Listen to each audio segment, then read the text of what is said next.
Hello, welcome to another week. I believe it's week 16 of an episode of The K's in the Corner with Father Corman and Father Coomer. This week's topic will be ordinary time, which is appropriate since we just left the Easter season back into ordinary time. Fathers? Welcome, ladies and gentlemen, to another 16th episode of Truth in America. No, that's not correct. Corman's Truth in America. No. There is no Corman's truth. There is no Coomer's truth. There's the truth. Well, that's the Lord, but you and I can vary from that a little bit in our life. Ladies and gentlemen, we're glad to talk with you today about sort of an interesting topic, and that is the liturgical season known as ordinary time. I make a point of it, and I'm sure that Glenn does as well, saying that has nothing to do with routine or ordinary things, but rather the use of the ordinals numbers, and that in the church we number our Sundays, and this turns out to be the 10th one in the ordinary time cycle. We had some ordinary time after Christmas, and last 2 weeks for special feasts, but also feasts of the ordinary time. That is Corpus Christi and Holy Trinity. So today we'd just like to just muse a little bit, and normally we get into a bit of a discussion that often falls onto the political and therefore allows Glenn and I to have some fun. But today we're just going to be good priests talking to you about our church and the love we have for our liturgy. So, Father Corbin, you're on to tell me exactly why we have chosen such a term for liturgy season as ordinary.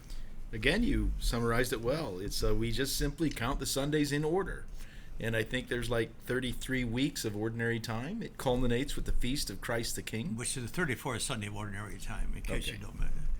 So, that's good. 33, 34, you have all no, that. I'm just seriously speaking. No, I get it. I just couldn't remember. It's my mistake. I stand corrected. Sometimes you don't always read the missal that has those things on there like that.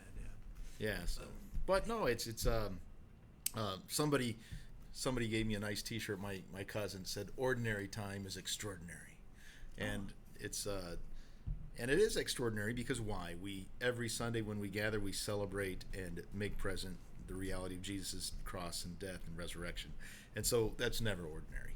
Never ordinary, certainly not.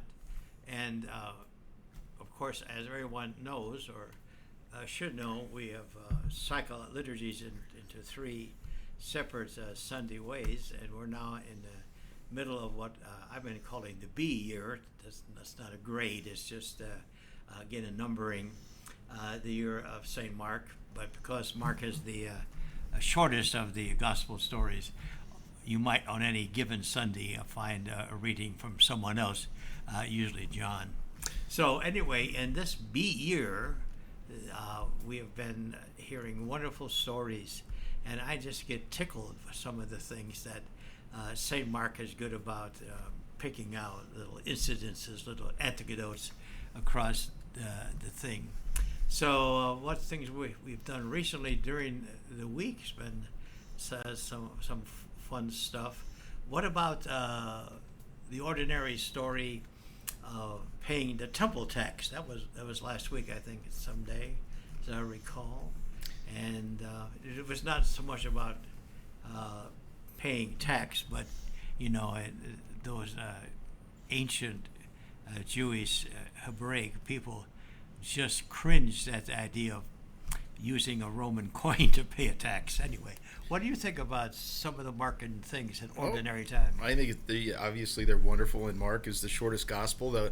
One of the scholarly underlying themes of Mark is what's called the messianic secret, many people say. And if you look at the gospel closely, the scholars oftentimes suggest that only on 3 occasions do people recognize Jesus.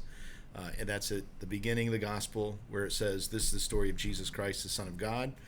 And then it's God himself when he comes onto the scene. "This is my beloved Son in whom I'm well pleased." And then the scholars point to the centurion on the cross. And after Jesus dies, he says, "Truly this man was the Son of God." Now the modern scholars tend to leave out one other dimension of that, because the demons usually recognize, we know who you are, Jesus, the Son of God. But since modern scholarship tends to not believe in miracles, they kind of leave out the supernatural dimensions of that stuff. You're So very it correct. seemed. There was one miracle story in which Jesus didn't have to deal with the demons. I'm trying to think what that story was. That Bartimaeus, the blind man? I think it was. Could be. I mean, Yeah, is that the only one? I don't know. In Mark's gospel? Most of the time, when Jesus takes the person who is going to be cured away out of the crowd, but this time he does it in front. And I think it's one of the times when we recognize, as you would say so very carefully and theologically soundly, the divinity and messianic work of Jesus. This coming Sunday in Mark's Gospel, someone had raised a question to me, and it caused me to reflect a little bit more deeply on it. It begins with the passage saying his relatives were outside. Oh, yes. And they tried to seize him, and they thought he was out of his mind. What's your thought on that passage? I'm thinking about that. Well, I obviously read right over that when I was looking at the gospel for Sunday in that part about the family outside. My immediate thought was to hear Jesus' word, which said, do the will of the Father, and we're all brothers and sisters. Right.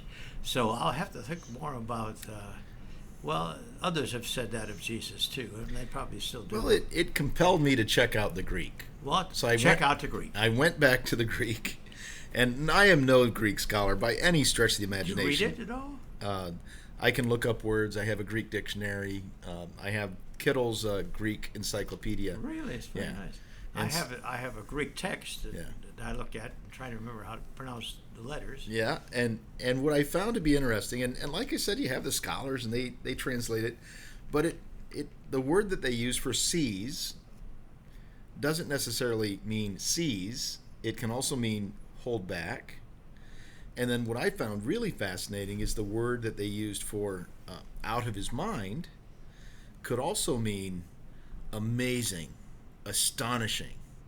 So it would seem to be, and what's interesting in the text, it says Jesus was there and he was with his apostles or disciples, and they didn't even have time to eat. So in other words, his relatives, instead of portraying them as thinking he's crazy, it could be that this poor guy's doesn't even have a chance to eat. And so really a better translation might be, it seems to me, they tried to hold him back because he just was so astonishing, and he needed to eat. He needed to take care of himself. Are you going to make some kind of a intervention now with liturgical translators and compilers? You want them to once again retranslate the New Testament? Well, I have some real issues with some of these translations. I for example.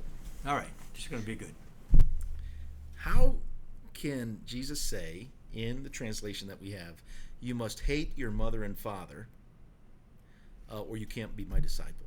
That's how they translate it.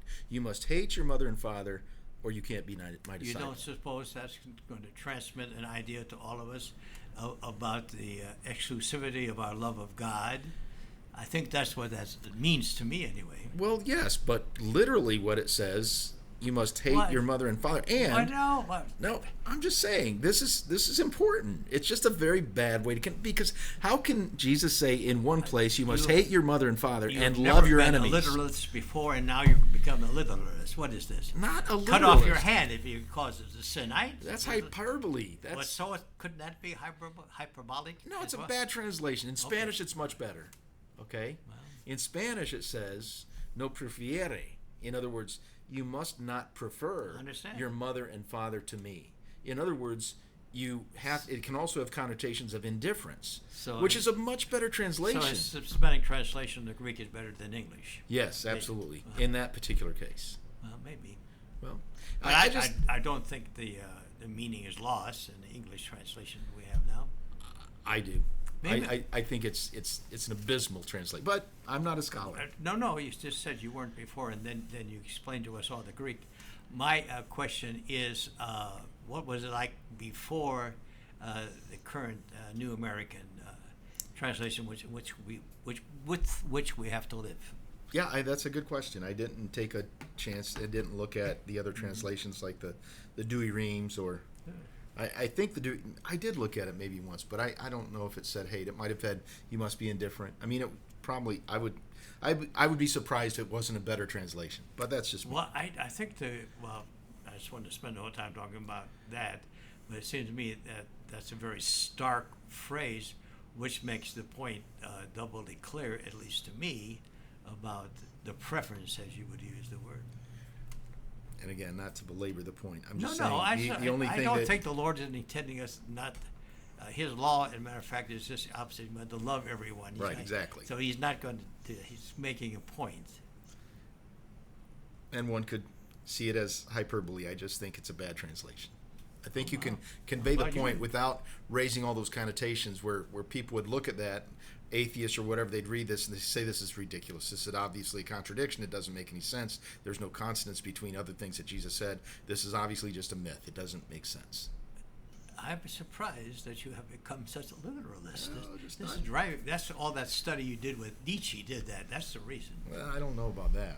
Maybe. So, All right. Anyway, Nonetheless. So anyway, we're talking about the uniqueness and the beauty of ordinary time, and our little discussion here has me to say, we can go through all the weeks of the year, and every Sunday liturgy is going to present us with multitudinous opportunities to pull out parts of Scripture, and here at St. Therese, they're going to love to hear that Jesus didn't say hate.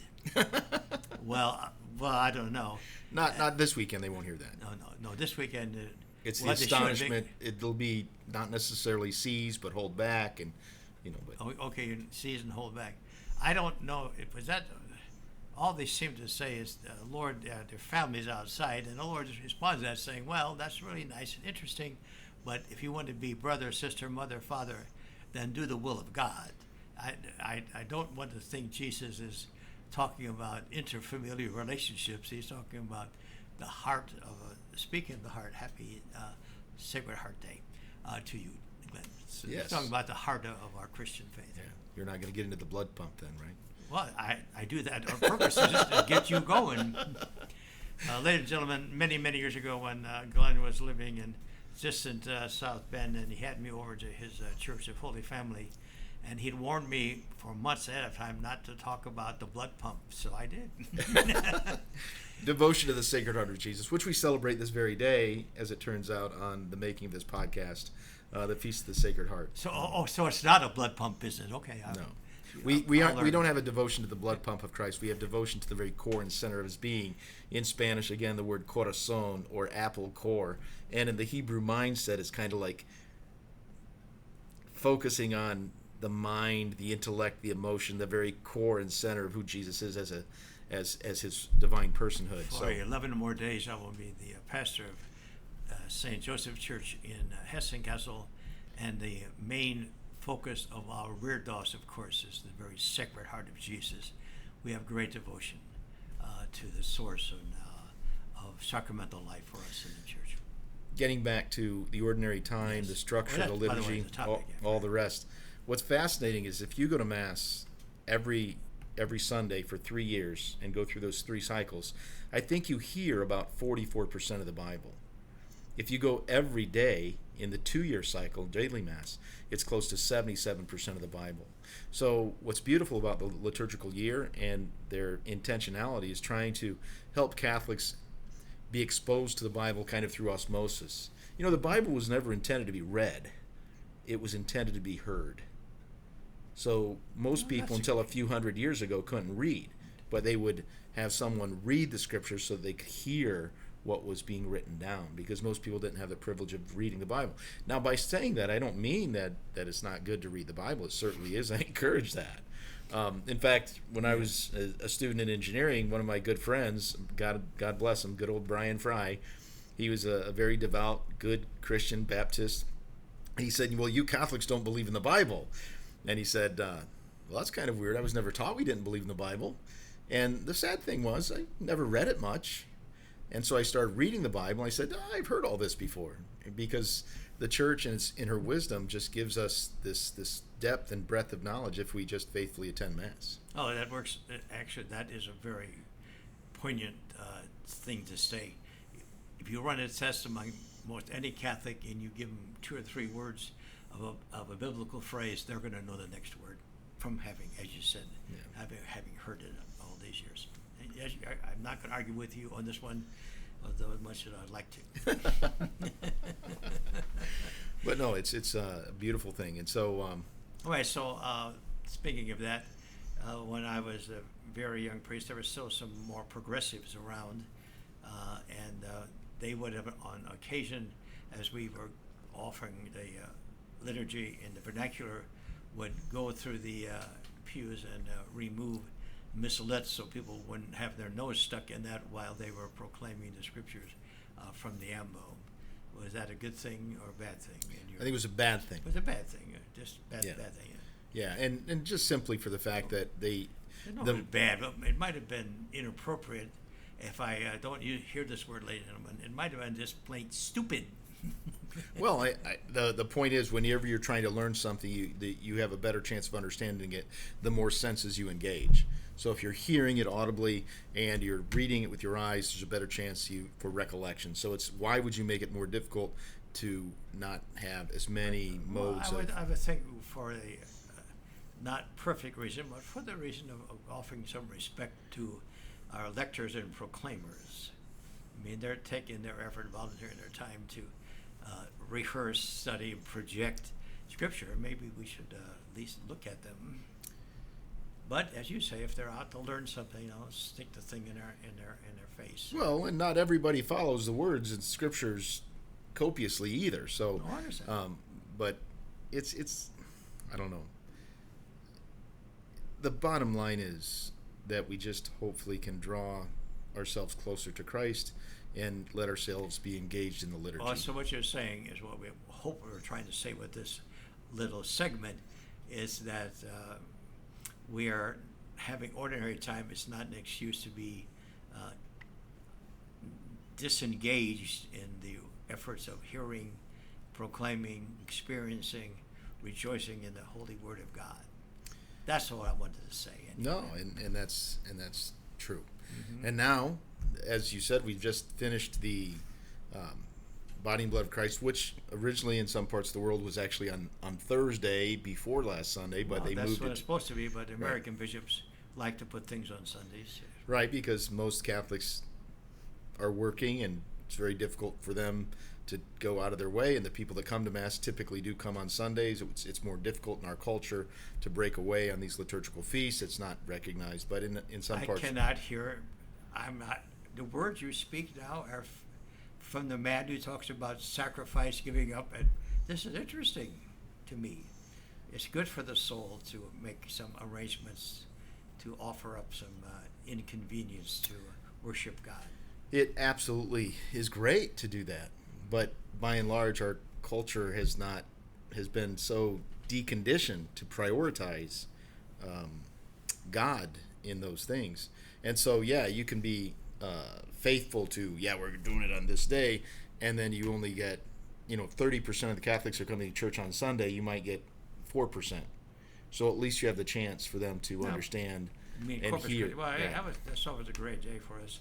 But I was thinking kind of in more broadly, but that the feast of the Ascension of the Lord, there are places in this country where you have to go to church on Thursday. Did you know that?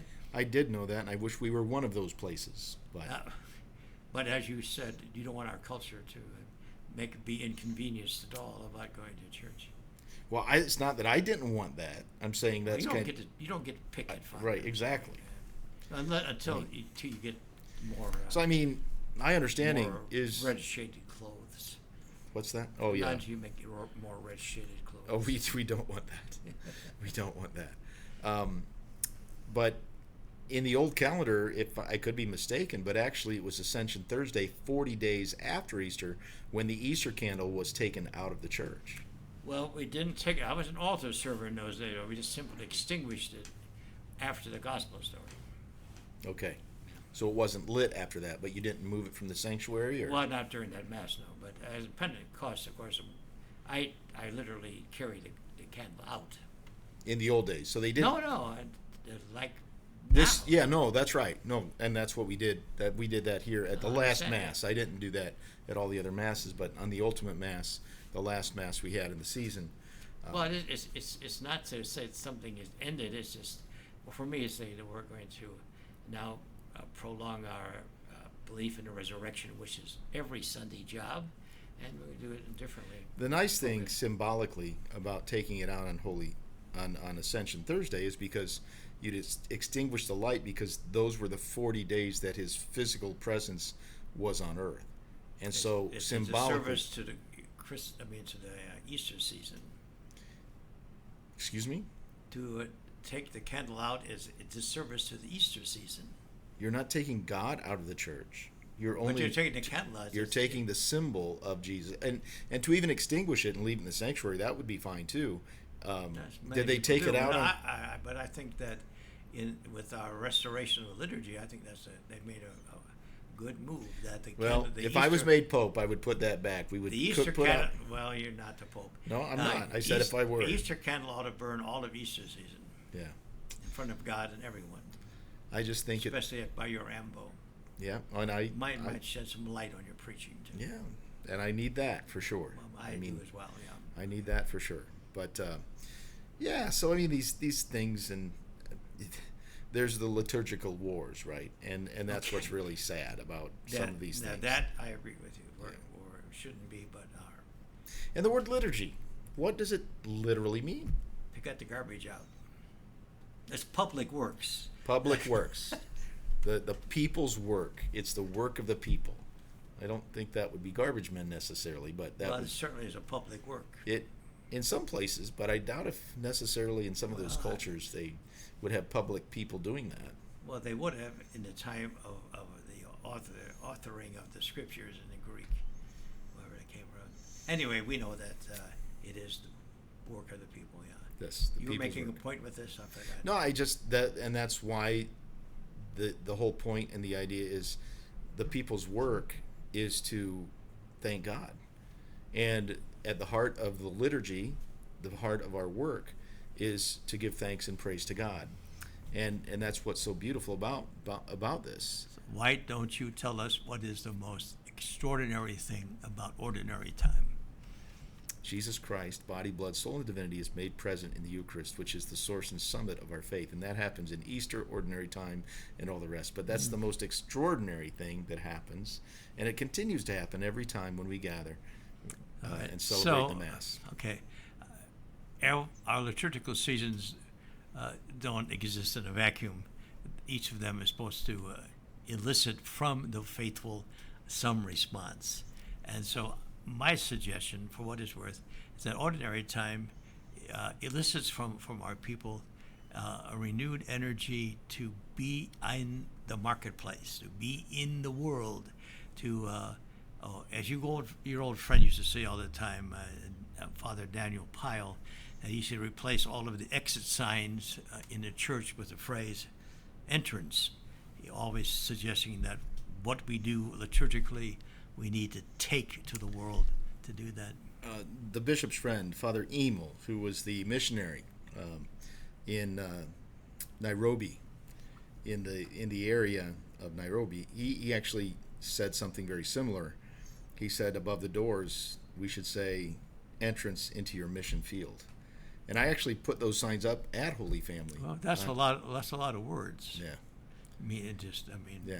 But entrance to your mission field. Not just entrance, but Yeah, it was entrance into your mission field. And we so have all that in one sign. entrance All right. into your mission field. That's only 4 words. That's not 2 lines. Looks pretty big to me. Yeah, Anyway, it was about that big, probably. You and, know, made them out of that big. that big and that tall, just above the doors. Only those who see this video camera, which I'm trying to aim at you, saw that gesture. Well, and that was the. Do we have place. any? Dimensions? No, do we have anybody who just listens to us on audio? Oh, I guess that's be a good question. They probably aren't watching us. They might be Well, listening. you know, to with this face made for radio, I'm kind of always in favor of audio, and that's all right. So the sign was probably 8 inches by 24 inches, probably 2 feet by 2 foot side of where the entrance. entrance All into right. your mission field. It's the second line that was a little long. We should give our engineer a little heart attack. You want we together wrap the table. He likes that in these earphones. No, that's just, Anyway, no, we're off the topic. Don't think one thing, because I want you to say something nice to me, if that's possible. I have You're- 11 days more as a pastor in this diocese. Say, good job, bad job. Oh, no, I'm glad you're wonderful. I'm glad you're out, or something like that. no, I'm glad you're available to assist me in when I'm gone, because I can trust in your competence, and I can trust in you giving the people a great message, and your love for them is evident. Wow. You're positive. You're not. You just.